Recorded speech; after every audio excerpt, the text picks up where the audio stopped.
First dance photos are one of the biggest sticking points within wedding photography. And honestly, if you're relying on your on-camera flash to get the job done, you're making it a lot harder than it needs to be. So in this video, I'm going to show you exactly how to get incredible first dance photos every time at every venue. First up, the flashes themselves. These are the Godox V1S's, S because I use Sony. This is easily the best flash that I've ever owned. However, they aren't exactly the most affordable things that you could buy. A great alternative to these, and what's something I recommend to everybody starting out in wedding photography, is the Yongnuo flashes. I had the YN560 Mark IVs, and I used them for probably 3 years of wedding photography, and they genuinely suited me perfectly. I only upgraded to these because I wanted a better battery life. We're also going to be using wireless transmitters. This is a Godox wireless transmitter because I'm using Godox flashes. However, if you're going to be using the Yongnuo flashes, you should get the Yongnuo wireless transmitters as well. So let's begin with the first dance. This flash isn't going to be physically attached to my camera whilst I'm taking the photos. What these are going to be attached to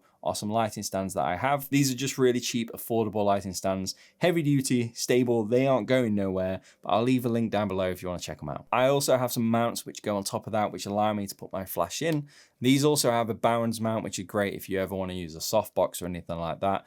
But using these little adapters, these little mounts, allow me to position this flash pointing anywhere I need them to be when I'm doing the wedding. Now I use 2 flashes most of the time, and I put 1 flash on each of the stands. I put them into wireless mode, and once the transmitter's turned on, the transmitter will control the flash for me. So if I need a higher intensity flash, I can control that directly from the transmitter. Saves me having to go over to the flash and make the adjustments, go back, take another photo. These are great. Then when this is attached to my camera, whenever I take a photo, this will tell the flash to flash for me. Then all you need to do is treat these flashes as normal constant lights, which you would normally use for, let's say, videography like this. By the way, if you want to learn more about wedding photography, such as what poses and what photos you should be getting at your next wedding, I have an ebook over on my website alongside a bunch of other resources that you may find incredibly useful. I'll leave a link down there for you. Then all you need to do is bring your exposure down in camera. The fastest your shutter speed can be with the majority of the flashes out there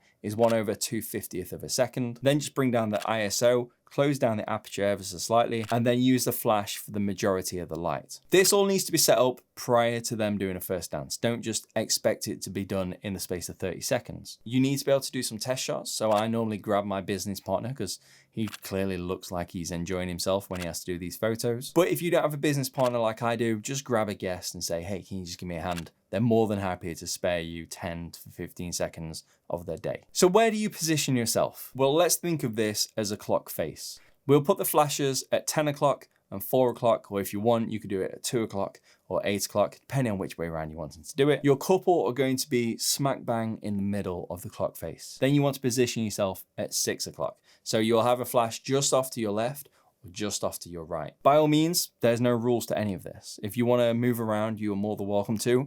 I normally grab a few photos, then move slightly to my right, get a few more, get a little bit of that flare hitting them from behind. Sometimes I move a little bit more to my left. Sometimes I work my way all the way around the dance floor so I get different angles from different places. But using flashes as your primary light source will massively help you when it comes to mixed lighting situations, and also just help you control that light in the way which is more pleasing for your photos. Ultimately, giving you incredible first dance photos, which is exactly what you and your couples want. As I say, if you want to learn more about wedding photography, whether it's the tips, the business, the equipment, you're in the right place. All you need to do is hit that subscribe button and wait for the next video. But until then, if you want to check out this next video, you are more than welcome to. I'll see you soon.